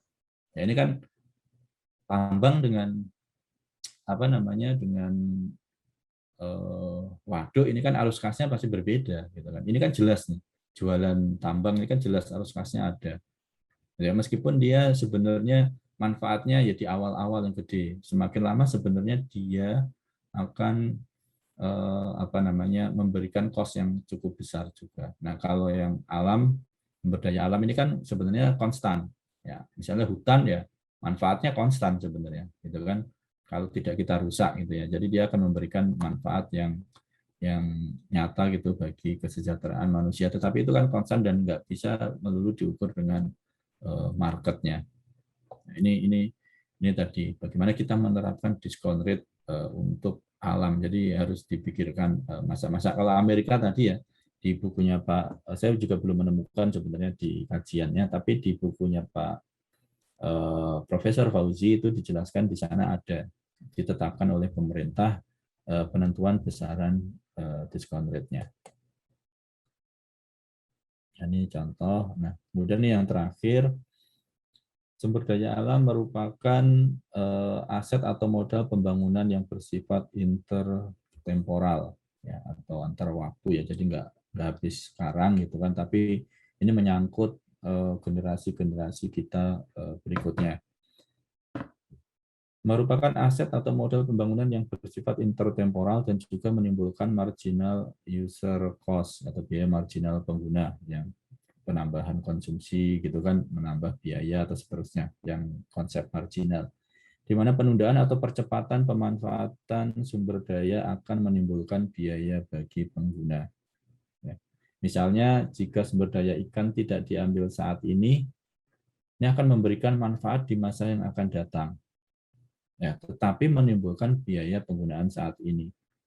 Sebaliknya, jika terlalu cepat diambil saat ini akan menimbulkan biaya di kemudian hari karena ikan akan langka, meningkatkan biaya penangkapan tadi yang sudah kita diskusikan sebelumnya ya, yang tadi Mas apa namanya Maulana juga tadi menyampaikan pendapatnya, gitu kan. Jadi ada pilihan tadi ya. Kalau kita nggak ambil sekarang, berarti kan kita ada biaya ya, selain tadi harga ikan pasti akan tinggi gitu kan karena kita dibatasi untuk mengambil ikan gitu kan, kemudian juga biaya pelestarian. Kalau kita ambil sekarang maka ikan kemungkinan akan habis kalau semuanya kita ambil, maka generasi berikutnya dia akan menanggung biayanya, ikannya akan menjadi mahal ya. Ini kalau kita bicara ikan ya. Kemudian bagaimana pemulihannya kalau pengen ikan tadi kembali, berarti kan ada usaha-usaha tertentu yang akan memakan waktu dan biaya tadi, dan itu akan ditanggung oleh generasi berikutnya. Jadi konteks intertemporal ini diatur bagaimana sih apa namanya bagaimana mendapatkan kondisi yang sama-sama diuntungkan gitu sekarang atau masa yang akan datang ya. Ini kalau di materi terkait dengan, tapi kita nggak masuk terlalu dalam ya. Jadi terkait dengan tadi yang saya ceritakan di awal, ekstraksi terkait dengan perikanan ya, itu ada skema ekstraksi yang optimal seperti apa. Jadi dia memberikan manfaat antara waktu sekarang dan waktu yang akan datang itu tidak berbeda jauh ya. Karena kalau dibiarkan ya kayak seperti ini, kita keruk sekarang berarti nanti masa depan akan rendah. Tapi kalau kita under eksploitasi dari yang seharusnya ya kita akan menanggung biaya tadi. Mungkin akan mahal ikannya dan seterusnya. Yaitu pola-pola seperti itu. Dan ini yang dulu pernah tapi saya agak lupa sih Bang. Dulu pernah ada paparan dari teman-teman KKP dulu ya terkait dengan bagaimana sih mereka menghitung valuasi manfaat daripada sumber daya perikanan yang ada di Indonesia. Tapi itu udah agak cukup lama ya, 2 tahun yang lalu kalau nggak salah. Saya udah agak lupa apa namanya penjelasan mereka. Tapi dia pada saat itu mendasarkan dari formulanya siapa sih, saya lupa namanya itu. Tapi di bukunya Pak Ahmad Fauzi ada kok, nanti kalau kalian mau melihat sekilas gitu ya. Meskipun nggak dibahas ya terkait dengan apa namanya mekanisme secara detailnya. Nah ini terkait dengan tadi. Kenapa kok kita bicara discounting ya? Intinya tadi jangan sampai nanti apa namanya pemanfaatan sumber daya kita saat ini gitu kan itu akan memberikan dampak atau biaya yang lebih besar pada generasi yang berikutnya atau sebaliknya ya kita terlalu membatasi ya kita akan menjadi biaya bagi kita yang tidak apa namanya yang membebani kita juga di saat ini. Jadi bagaimana kita mengelolanya. Kemudian juga yang berikutnya adalah tadi membandingkan gitu kan. Jangan sampai kalau kita nanti ada opsi trade off antara dua opsi tadi. Kalau di sini tadi contohnya adalah tambang atau bikin bikin waduk gitu kan. Jangan sampai nanti kalau penggunaan discount rate-nya yang salah gitu kan, ya dibandingkan antara tambang dengan waduk ya kemungkinan akan lebih besar manfaat atau manfaat itu biasanya tercermin dari NPV-nya ya. Manfaat daripada tambang lebih besar daripada manfaat daripada bikin waduk gitu kan. Kalau kita bicara analisis kelayakan usaha kan yang diukur pertama kan pasti NPV gitu kan. NPV-nya positif atau enggak? Kalau NPV-nya positif layak, kemudian IRR-nya lebih besar daripada apa namanya cost of capitalnya atau enggak dan seterusnya. Ya, jadi di sini intinya kalau yang saya baca dari buku itu bahwa penggunaan discount rate dalam sektor sumber daya alam ini tidak bisa disamakan lah dengan konteks diskon rate yang digunakan dalam konteks bisnis murni gitu ya kayak tadi tambang dan waduk gitu. Nah kemudian yang kedua adalah tadi di Amerika sebenarnya karena mereka sudah lebih concern terkait dengan sumber daya pengelolaannya mereka memberikan guidance yang pasti gitu kan terkait dengan diskon rate ya besarannya kalau nggak salah 3 sampai dengan 7%. Di sana bisa dijadikan sebagai landasan dalam analisis terkait dengan valuasi sumber daya alam. Kemudian di bukunya Pak Ahmad Fauzi itu juga terkait dengan rumusnya ini yang kita mungkin agak susah dijelaskan, diterapkan ya mana rumusnya Ramsey ini. Di situ juga dijelaskan berbagai macam angka yang dihasilkan dari beberapa penelitian di Amerika terkait dengan besaran diskon rate berdasarkan metodenya Ramsey. Cuman kalau di Indonesia memang tadi keterbatasan data ya kemungkinan akan sulit untuk dipergunakan ya, terutama terkait dengan penentuan tingkat preferensi waktu murninya ini seperti apa. Oke. Berikutnya, nah ini tugas nanti ya. Mungkin kalau kemarin kita sudah ini buat latihan ya. Kemarin sudah mengekstraksi nilai-nilai ataupun mengapresiasi ya jasa lingkungan apa yang ada di hutan Tambrau. Nah, kemarin tolong dibuat sebagai suatu matriks ya. Misalnya nilai guna langsung kemarin kalian identifikasi objeknya apa. Misalnya kayu, kemudian ikan dan seterusnya. Nah, kemudian tambahkan kemarin kalau saya melihat itu ada yang sudah dibuat matriks, ada yang belum gitu ya di tugasnya karena memang saya nggak meminta matriks ya, tetapi di tugas ini nanti hubungkan dengan kemarin ya di materi keempat kemarin ya terkait dengan teknik valuasinya. Kira-kira nih kalau kita menemukan nilai tertentu dari hutan Tambrau, teknik apa sih yang paling tepat ya atau paling sesuai dipergunakan? Ya, jadi ini buat bahan diskusi ya. Jadi saya juga nggak bisa ngomong yang paling tepat yang mana. Ini pasti akan berbeda, gitu kan? Kira-kira penerapannya pasti akan berbeda. Meskipun kalau nilai guna langsung bisa pakai produktivitas, mungkin real market productivity gitu misalnya. Yang kemarin aja pakai yang ada di slide kemarin, gitu ya. Kemudian kalau nilai guna tidak langsung mungkin bisa pakai apa nih? TCM gitu, atau pakai CVM seperti itu. Ya, jadi coba diidentifikasi buat matriks yang kemarin ya nilainya kemarin dan teknik apa kira-kira nih teknik metode atau pendekatan apa yang paling sesuai dipergunakan untuk tadi memonetisasinya atau menghasilkan nilai ekonominya. Nah, ini sebagai bahan belajar. Kemudian ini tadi biar tidak lupa nanti kita tiba-tiba nanti udah menjelang akhir dan belum ada kerja ya, menyusun laporan ya. Jadi tolong dibuat 3 kelompok ya, 3 kelompok.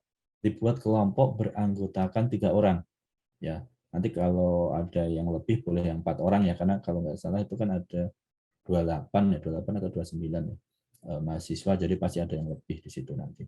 Jadi 3 orang atau lebih, kemudian tentukan objek apa sih yang mau dijadikan sebagai latihan penilaian SDA. Kan ini nanti akan dipresentasikan di 2 pertemuan terakhir ya. Teknik yang dipergunakan baru sebatas teknik yang berbasis pasar kemarin ya, dengan pendekatan produktivitas atau pendekatan berbasis biaya ya, replacement cost, preventive expenditure gitu ya. Kalau yang produktivitas bisa pakai yang real market atau pakai yang perubahan kualitas produksinya kemarin ya. Jadi cuma pakai itu aja, nggak usah pakai yang CVM, TCM seperti itu, nggak usah. Itu kan yang pendekatan yang non market gitu ya. Jadi pilih yang pendekatan berbasis biaya aja. Jadi ini coba didiskusikan aja, nanti dalam perkembangan waktunya boleh dirubah sih. Cuman ini biar nanti tidak terlupa ya, maksudnya biar tidak mendadak kalian menentukan objeknya gitu kan, dan hasilnya tentu kalau mendadak itu mungkin asalan gitu kan, karena kan kalau bicara terkait dengan tahapannya kemarin kan cukup ada tahapan-tahapannya, menentukan cakupannya, menentukan nilai apa yang mau kita apresiasi, kemudian menentukan tekniknya dan seterusnya. Itu kan harus sudah clear di awal, sehingga pada saat kita ke lapangan mungkin mencari datanya itu juga lebih pas, jadi tidak bolak-balik ya. Boleh langsung dikerjakan juga nggak apa-apa ya, nanti tinggal diperbaiki misalnya kalau ada materi baru yang mendukung dari proyeknya gitu ya. Jadi bikin kelompok ya beranggotakan 3 orang, tentukan objek apa sih yang mau dijadikan sebagai proyek latihan penilaian sumber daya alam. Proyeknya yang ada di sekitar kalian aja. Ini kalau nanti misalnya lokasinya berjauhan antar anggota, ya nanti pilih aja salah satu aja yang kira-kira di sekitar daerahnya, di sekitar lokasi rumahnya yang tidak terlalu jauh, ada yang bisa diangkat sebagai tema evaluasi sumber daya alam. Ya, jadi itu mungkin terkait dengan tugasnya. Yang pertama tadi terkait dengan melanjutkan tugas di pertemuan ketiga gitu ya, yang hasil apresiasi nilai kemarin, coba identifikasi dalam satu matriks, kemudian tentukan kira-kira teknik atau metode apa yang paling tepat untuk memonetisasinya, untuk menghasilkan nilai ekonominya, kira-kira yang mana. Nanti mungkin bisa kita jadikan bahan diskusi berikutnya juga. Oke. Itu mungkin yang bisa saya sampaikan, masih ada waktu hampir 1 jam. Ya, kalau ada yang mau ditanyakan silakan, atau mau didiskusikan lagi silakan. Pak, izin bertanya terkait tugas, Pak. Mbak Nadifa ya. Untuk waktu pengumpulan itu berarti di minggu ke-13 ya, Pak? Nantinya terakhir. iya, kalau tugasnya ya tugas laporan utuhnya ya di 2 minggu terakhir. Cuman nanti ini minggu depan dikumpulkan biar tahu aja.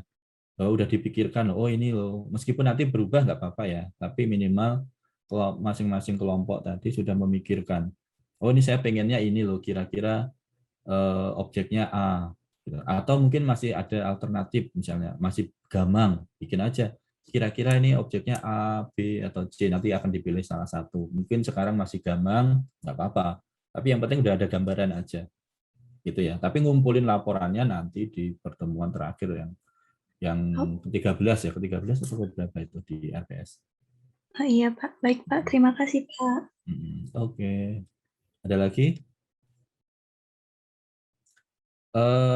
Kemudian kalau yang pertama ini nanti teknik valuasinya nggak harus yang pertama ini ya, kalau kita belajar ini ya, yang menentukan teknik pendekatan yang paling pas untuk memonetisasinya, nggak harus terpaku kepada materi kita di PPT sebelumnya ya. Mungkin kalau kalian sempat baca jurnal-jurnal terkait valuasi sumber daya alam, menemukan teknik valuasi lainnya, ya nggak apa-apa, kan buat bahan diskusi yang ini. Ya, tetapi kalau yang kedua, nanti yang sederhana aja, ya nggak usah yang aneh-aneh gitu. Jadi yang sudah kita pelajari aja, yang berbasis pasar kemarin ya, productivity, atau mungkin yang berbasis biaya. Tapi kalau yang berbasis biaya mungkin akan butuh waktu yang lebih susah ya, karena tadi biaya itu kan preventive expenditure, berarti kan kita harus tahu padanannya, kemudian harus tahu biaya membuatnya berapa kayak gitu. Ya, tapi kalaupun mau dicoba ya nggak apa-apa gitu kan, nggak ada salahnya. Ya, tapi bukan yang berbasis non pasar, yang berbasis apa namanya survei gitu ya. Jadi nggak, kalau yang berbasis non pasar kemarin kan rata-rata dengan kuesioner gitu kan, itu kan karena kita pelajari, jadi jangan pakai yang itu. Jadi kita hanya membatasi dengan materi yang berbasis pasar ya, jadi productivity ataupun yang apa namanya biaya tadi. Ya, ada lagi? Oke, sambil dipikirkan, kalau ada yang mau ditanyakan nih, saya absen dulu ya. Screen.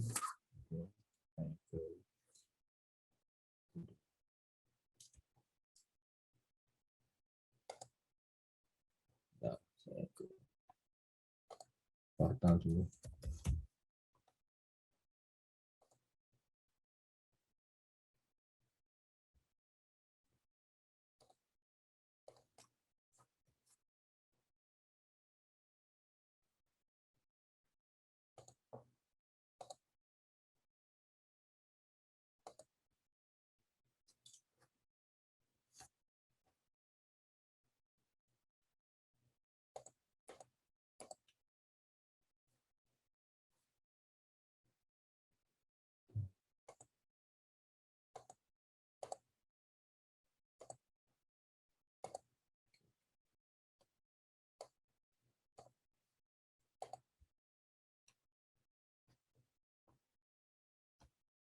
Ini masih ada yang apa namanya merah ya, coba.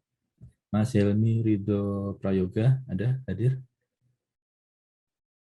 Mana nih? Helmi Ridho Prayoga. Ada nggak? Hadir, Pak. Oh ya.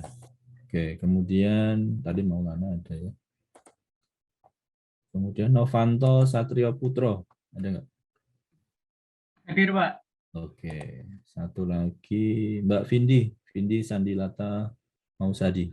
Hadir, Pak. Siap, oke. Simpan dulu.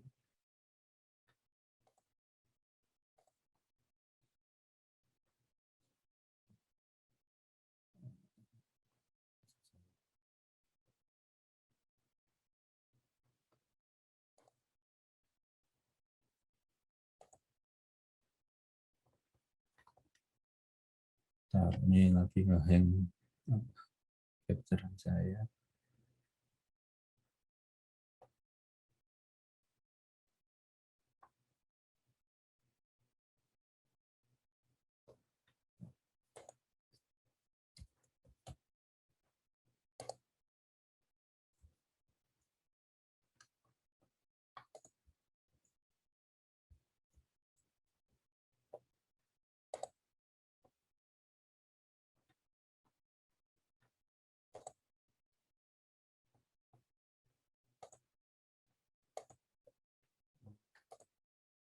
Mbak Nadifa, tolong saya di capturein ini dong ya. Nanti dikirim ke WA saya ya. Baik, Pak. Oh, saya nge-hang nih, nggak tahu. Oh iya, baik, Pak. Nanti dikirim ke WA aja, nanti buat dasar di presensinya. Ya, yang ada foto kita dan materi lah, coba materinya aja. Oke, materi kita hari ini udah cukup ya, discounting, karena ini kita nggak praktek valuasi penilaian dengan discounting ya. Mungkin nanti kalau kalian di projectnya juga sebenarnya nggak mengarah ke discounting ya, karena nanti nilai dalam satu periode saja gitu. Jadi nilai dalam periode tertentu aja. Misalnya nilai manfaat hidrologis air gitu kan, dilihat dari manfaat dia memberikan apa namanya fungsi penyediaan air bagi tanaman padi misalnya gitu ya. Jadi nanti dihitung dari perbedaan kualitas hasil tanaman padi. Jadi itu dalam satu waktu aja, biasanya 1 tahun ya. Tetap kalau padi kan nggak mungkin di tahun. Sekarang misalnya kalau padinya itu 3 kali panen ya berarti nanti 3 kali dikalikan aja. Kemudian juga apa namanya nggak sampai dengan sawah itu nanti sampai dihasilkan sampai beberapa tahun ke depan gitu, nggak usah seperti itu ya. Nah cuman kenapa kok kita belajar discounting ini, sebenarnya ingin menggambarkan bahwa konteks sumber daya alam ini dilihatnya sampai dengan generasi berikutnya, sehingga kalau ada kebijakan yang mau kita ambil terkait dengan pemanfaatan sumber dayanya, ya maka itu akan menyangkut atau berhubungan dengan konteks intertemporal, gitu, adanya time horizon yang berbeda, ya bisa 50 tahun ke depan gitu misalnya, atau bahkan lebih. Nah, maka perlu adanya konsep discounting membawa nilai di masa depan tadi ke saat ini. Nah, yang menjadi constraint lagi adalah terkait dengan penetapan discount rate-nya. Ternyata kalau kita pergunakan discount rate yang normal gitu, yang umum, yang kita pelajari di dalam konteks penilaian properti ataupun bisnis, itu tentu akan merugikan dari sisi sumber daya alam, karena kalau kita bicara discount rate-nya yang sama sedangkan arus kasnya itu pasti akan berbeda antara alam dengan tadi contohnya di tambang, ya pasti kita akan lebih rendah gitu hasilnya. Nah, tentu akan kalah nanti kalau disandingkan. Kemudian saya pernah membuat tulisan juga terkait dengan tingkat diskonto ini, tapi pada saat itu khusus terkait dengan valuasi hutan ya. Nah, penilaian hutan, dan di situ memang saya nggak mengambil satu angka tertentu ya, cuman mencoba untuk mengidentifikasi bagaimana sih perilaku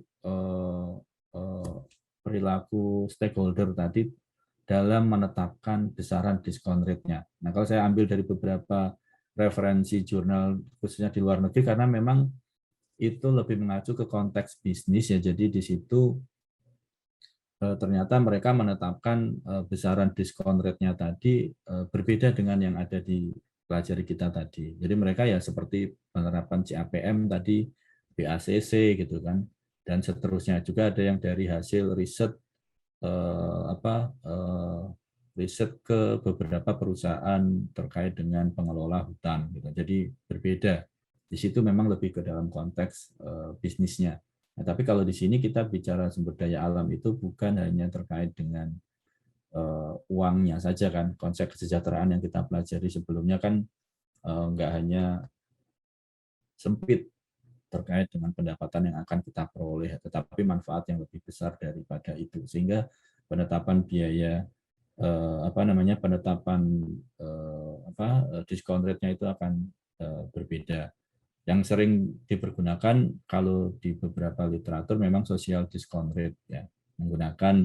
Ada yang menggunakan social discount rate itu menggunakan tadi Sun, ada yang menggunakan rumusnya si Ramsey dan seterusnya. Tetapi di Indonesia yang jelas nggak ada aturan yang menetapkan besaran diskon rate untuk valuasi sumber daya alam. Beda dengan di Amerika tadi ya, memang sudah ditetapkan yang bisa dijadikan sebagai acuan dalam valuasi suatu sumber daya alam. Kemudian yang bicara terkait dengan rumus Ramsey, saya pribadi juga belum pernah menerapkan itu, baru saya dapatkan dari bukunya Pak Fauzi, dan itu menurut beliau juga ada constraint-nya yang kalau kita bawa ke Indonesia gitu kan, terkait dengan data statistikanya, kemudian terkait dengan tadi periode waktu murninya itu seperti apa di sini gitu ya. Oke, itu mungkin yang bisa saya sampaikan. Bentar, tadi udah dikirim Mbak Nadifa? Bentar ya. Oke, udah ya. Sudah saya kirim di grup ya, Pak.